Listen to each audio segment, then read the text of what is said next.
What is great, good, and real? It's your boy Cliche Jeff, and you're tuned in to another episode of the Do You Rules podcast. And on today's episode, we're going to have a dialogue around man's greatest enemy, which is fear. I'm going to tie it into one simple and plain concept, which I believe is the fear of false idols, how it relates to you consciously, how it relates to your being and your identity, and ultimately what we can do possibly to change our minds, to change our lives. So let's get into why I felt inspired to have this talk today, which is for two reasons. The first being, I just completed a book. It's called The Power of the Subconscious Mind. And in it, there's what I believe to be a profound statement on how fear works. It actually ended the book with a chapter on fear, and then essentially old age is just a myth. And in it, the author writes that fear is a designed mechanism in us inherently, naturally, in our biological makeup in only two ways. One is the fear of falling. And if you've ever fallen out of a chair or off a curb or something, you know that feeling you get when you're about to fall. And then the second is fear of sound. And maybe it's like that paranormal activity when you hear some footsteps in the middle of the night. It'll strike you and alert you. And essentially, that is predicated off of the ability to have fight or flight and protect yourself and save yourself from the potential noise that you hear. Anything outside of that was either taught to you or you learned on your own, whether it was taught by a teacher, a family member, friend, an experience. Essentially, and in short, it's not real. It is false. And it is likely one of the biggest contributing factors to you not achieving and maximizing who you are as a being. And the second thing that really inspired me for this was I read an article on LinkedIn, and in it stated something that it borderline infuriated me because of how I feel about being and people and what we could possibly do as humans and with our one and only chance at life. And the data said this: 92% of people stop or quit chasing their dreams and goals. Let that really process and marinate. Don't let it just fly over as a general statement with data attached to it, and 92 sounds like a big number. The inverse of that, of course, is only 8% of people are actually achieving their dreams and goals, which means what? The concept of a dream and a goal should align with who you believe you are as a being, who you are as a person. And the idea that you could quit that means that you've quit on yourself.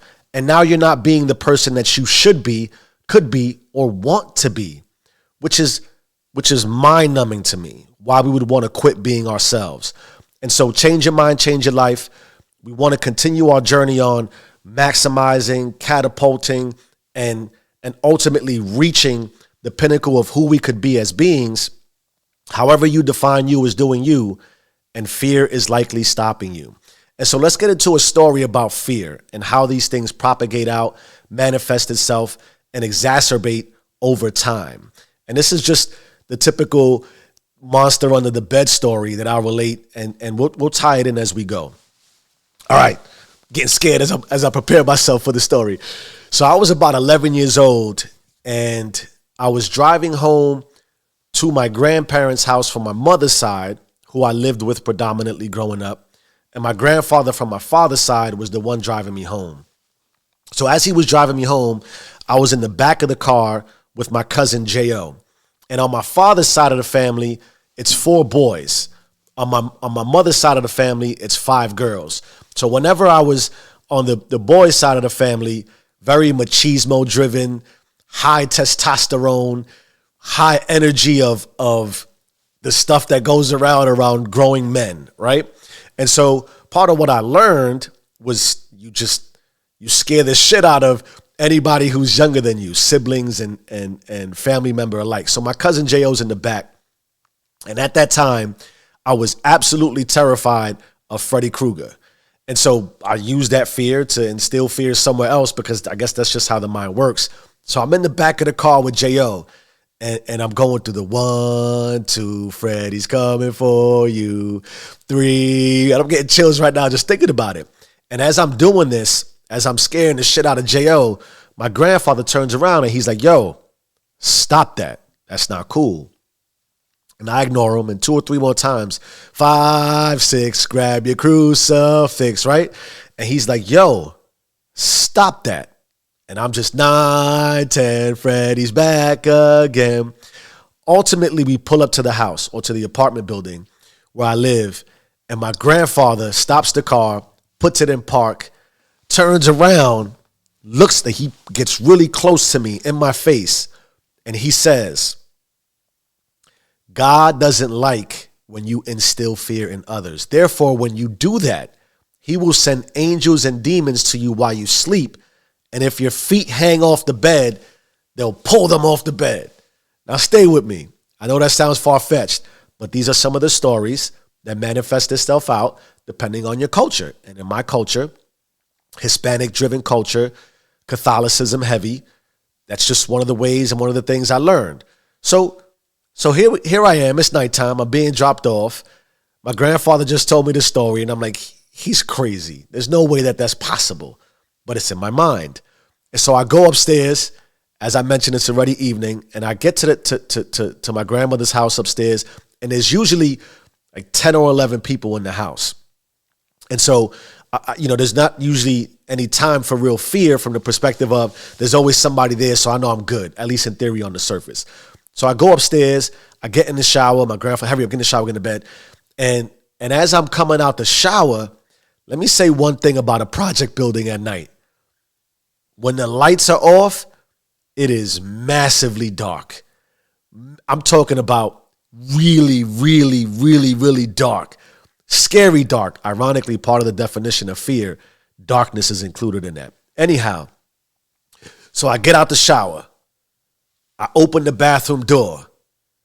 Everything is pitch black, kind of like my background. If you're watching live on YouTube or wherever you're watching, if you're watching the video. And in my grandmother's apartment, she had what looked like wooden style tiles. There were tiles, but they were the color of wood, and they had the pattern of wood. It was fake wood, but it was tiles. The significance of that is the floor was always really cold. And as I walked out, to my right, which I think is this way on the camera, to my right is where all the bedrooms are. But leading into the bedrooms is a really small, a narrow hallway where only you and I could fit, or barely you and I could fit walking down that hallway. We probably actually have to go sideways in order to let each other pass. And as you look forward, there was a bedroom directly in front of you. To your right was my grandparents' bedroom, and to the left was my bedroom. And so naturally the darkness struck me. I'm like, shit, it's dark. Why? I can't believe everybody's sleeping. And I'm walking down the little hallway. I make the left into my bedroom. And now when I open the bedroom, it's also pitch black because it's nighttime and everybody's sleeping. And my cousins are in the room already. And here's the setup of the room. There is some light that's showing because, don't judge me, the room was painted Pepto-Bismol pink. Like I said, there were 5 girls on that side of the family. I guess pink was the color. I'm talking about all 3 walls and the ceiling. All Pepto-Bismol pink. So I open the door, and directly in front is a dresser. Right to the left is a closet door. And then straight on the side of the dresser is a bunk bed. Right? Because again, many people were always in the house, so we needed bunk beds to help manage the sleeping in the home. And so on the bottom bunk were 2 of my cousins, already passed out, knocked out, sleeping. Across from the bunk bed was another dresser, and on the side of the dresser was like a metal tray that you would serve food on, but was high enough. It sat like 4 or 5 feet in the air. It wasn't a tray that you put on your bed, like a bed, an individual tray. It's something you could sit into. But on that tray was a TV, and underneath it was a Nintendo, right? So I walk into the bedroom. I climb up the steps to my bunk bed, and I get ready for sleep. And what is the first thing I think of as soon as I lay down on the bed? It's the story my grandfather told me, right? So now adrenaline's pumping. I'm getting scared, and I'm trying my best to think of rainbows and unicorns. Now, what's interesting about how I slept in the middle of the bed for whatever reason. I don't know. That's just the way I like to sleep. head to the side, pillow in the middle, which naturally and of course allowed my feet to hang off the bed. You know where I'm going with this. I go to sleep hoping for rainbows and unicorns, and of course, in the middle of the night, I feel woof, a massive jerk at my feet as if I was pulled down. And when I wake up, I'm even lower on the bed than when I started, which naturally I am now terrified, absolutely terrified that this premonition of angels and demons has just come true, just as my grandfather said. So I peek underneath the bed and I check and my cousins are still there. They're not moving. They look like they're passed out. They're drooling. And I'm like, holy shit, what just happened? Like, what just happened? I just felt someone pull on my feet. Was it real? Probably not. I'll tell you this though. This is 30 plus years later. I still sleep in the fetal position because that's how much of an imprint that conversation and ultimately that experience left on my brain. It changed the way that I sleep 30 plus years later. Where am I going with this, Jeff? How does it relate? One, I know you've been scared in your life. And so there's times where you've been scared for reasons outside of what I already explained were the standard, inherent, natural, instinctive fears. And then how many of those fears have occurred that have propagated out, been exacerbated, and expanded over time? Think about that as we go forward. And let me explain the significance now consciously. If you didn't already know, your subconscious is 95% of your world. Your subconscious is subjective. It doesn't have reason or rationale or try to negotiate with you in any way. It's subjective. It believes everything you tell it.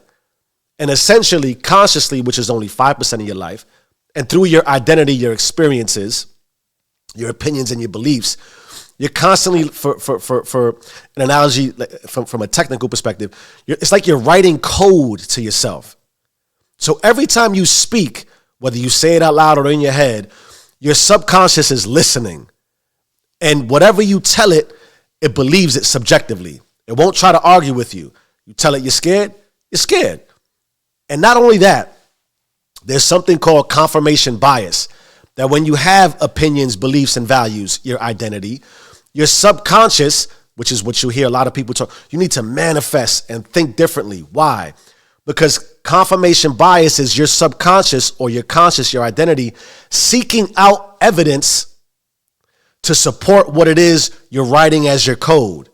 In the instance of the story I just told, I went to sleep thinking, which your subconscious is at its most active while you sleep.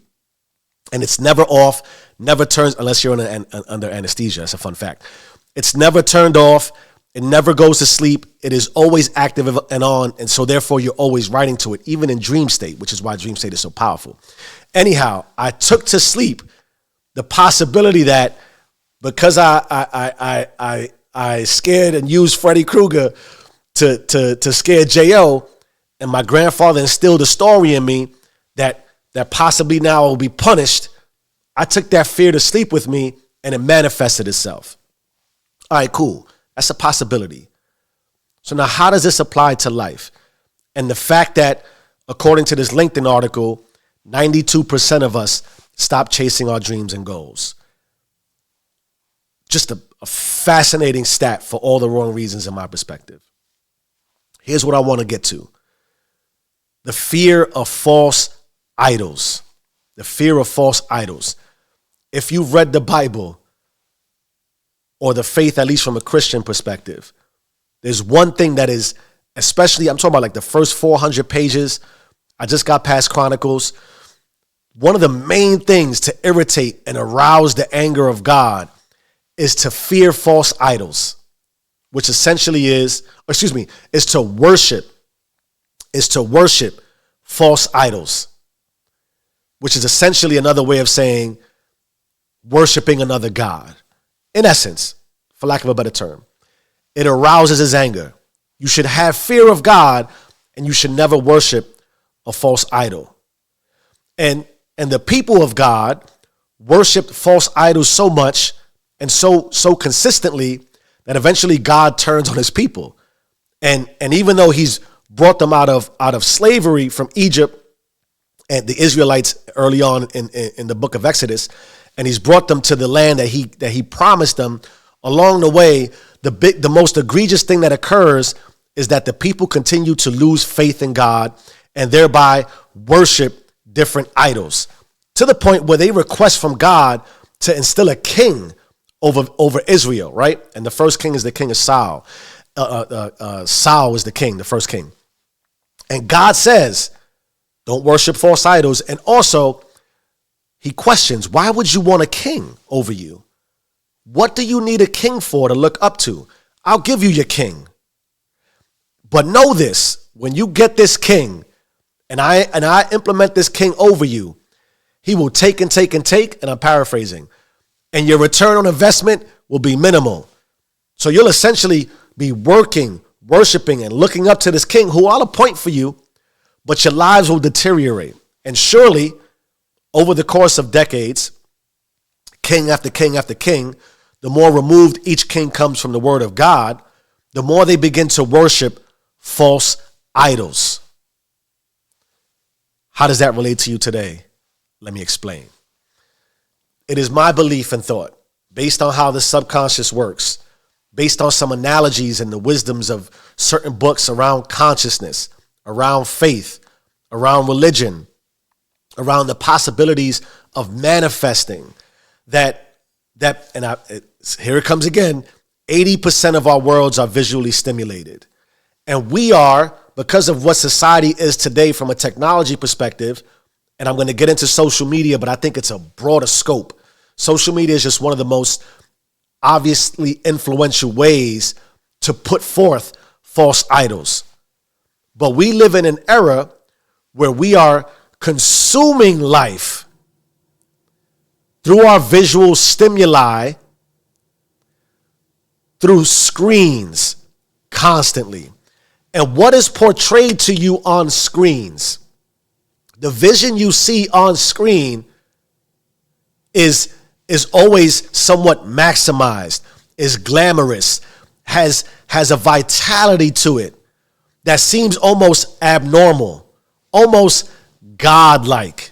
Because when folks present themselves on screen, you're watching life on screen in a way that appears to be as utopic as possible based on what someone is defining for you. The same way my grandfather defined, when you go to sleep tonight, because you did this, they'll pull at your feet. And so now the difficulty with what we see and how we perceive life daily is that it is in a view of a life that appears to already be on the surface at its most peak value. And when we take a minute to look inward and reflect, because it's natural and because instinctively we go into comparison as humans, particularly when we feel like we lack. And comparison, I think it was Roosevelt said, comparison is the thief of all joy. You should only be comparing to yourself. But again, the visual stimuli, the marketing machines, the agendas being pushed down by those trying to influence you, and I'm not knocking it. You would surmise at least that what I'm doing is a form of influence. But because we are constantly being influenced and we're not conscious of the influence that is around us, then we succumb to worshiping false idols, false elevated views of how the human existence should go, of how your life should be. So if you look at, when you identify, what are my dreams and my goals? What am I pushing towards? What am I aspiring towards? You're naturally comparing to what you think is success in life, because that's what the culture does. That is what family does. That is what experience does to you. And so naturally, we start to build up the fears of, well, what does my future look like? I don't know what my future looks like because I can't see and touch that. But if you don't have, as I talked about last episode, a vision for your future, because you haven't created your own vision, it is natural to perceive and have foresight to have a vision, whether you have consciously made one or not. So if you haven't been conscious about your decisions and your visions and your goals, then your subconscious, which I told you was always on and always active, whether you accept it or not, is perceiving what you believe you want your future based on what you're constantly feeding it, which is what you view through your screen, which is a large majority of our life. And comparison, of course, is the thief of joy. So if you allow for the possibility that you are looking into someone else's version, someone else's vision, someone else's accomplishments, and you're comparing to success to that, you're manifesting what you believe is required, or trying to manifest what you believe is successful, and aligning your dreams and your visions with that, then it's natural to fail, because you're only constantly seeing the elevated, complete version of what somebody has already attained. Make sense? Like, you're seeing a completed product and you're looking at it and processing it, and you're like, man, I don't got any of those things. And that is how you start to foster the insecurities. That is how the fear propagates. That is how you go to sleep and have your feet pulled when it hangs off of the bed. Worshiping false idols, right? And so now, another layer. What that amounts to, I believe, in my experience, what I've done and what I've researched, is it comes down to the fear of truth. The fear of truth. And so, because we're so consumption based as a society, we're consuming life versus trying to live more life, moving our bodies, taking some action, having a vision, staying steady with goals and dreams and desires. We fear truth, or the truth of what we know it is today, because we can't see a better future, and because our past appears to be so egregious that we can't get over it.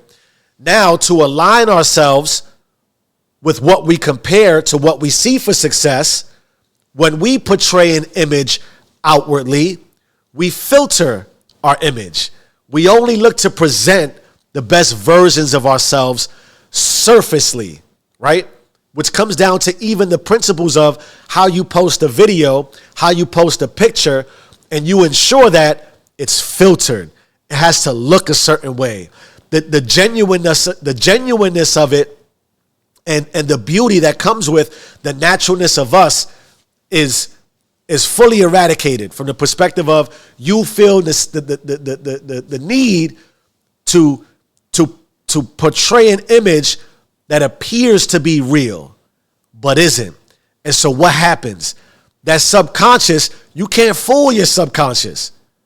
You can't fool your subconscious. You think you can, so you post a picture, you put all these filters, you're like, ooh, yeah, this looks good. But your subconscious is like, are you filtering that? Why? Because you're like, oh, my nose doesn't look good, or my ear's not coming out right, or I don't like the way my eyebrows look, and I don't like the way my teeth look, and et cetera, et cetera, et cetera. You're compounding what your visual interpretation is of what you think reality should be, and masking it, while all the while feeding yourself insecurities. And so now your subconscious goes to work on confirming that what you see is not good enough, thereby creating a false image of what you believe to be success, and you not truly being aligned with that. And so now you break. And so now only 8% of us are in a realm where we are achieving what it is we want to achieve in life, and attaining the level of success that is good for us. That is good for us. And so I want to close with this. And I wrote some things down, so I want to reference it before I speak on it. Ultimately, if you can align and go inward and accept the possibility that the only inherent fear we have is fear of falling and fear of sound, then you can think that everything about your identity that you fear today is false.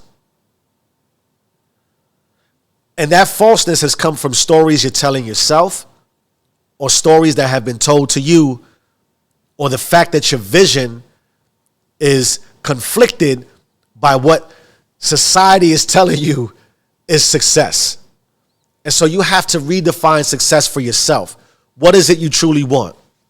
So your fear, and I wrote this, you're scared because you either don't know what needs to get done, which restricts your vision, and then you can't hit what you can't see, so you give up. So lack of vision doesn't present a target for you, therefore you can't create solid goals, therefore you stay distracted, therefore you maintain status quo, and nothing changes if nothing changes, right? And ultimately, the greatest fear, I believe, is that everything has a cost. Everything has a cost. And we know there's a price to pay to achieve the level of success we're looking for. We just get to a point where we're so insecure, we haven't wrote code outside of the fear that tells us we're not good enough. We are constantly competing and comparing against false idols, robbing ourselves of joy. We can't sustain and pay the price that is going to keep us where we already are, which is in fear of there is pain, there is trial, there is trials and tribulations. But again, nothing changes if nothing changes. And if you continue to worship false idols, you'll never find your way out. And we'll continue to build on this 92% of people who cease to chase and achieve their dreams and goals. So that's what it is for today. I hope you found this compelling. And the principle you walk away with is the same as it is every time we have dialogue, which is change your mind, change your life. I am who I say I am. Stay rich.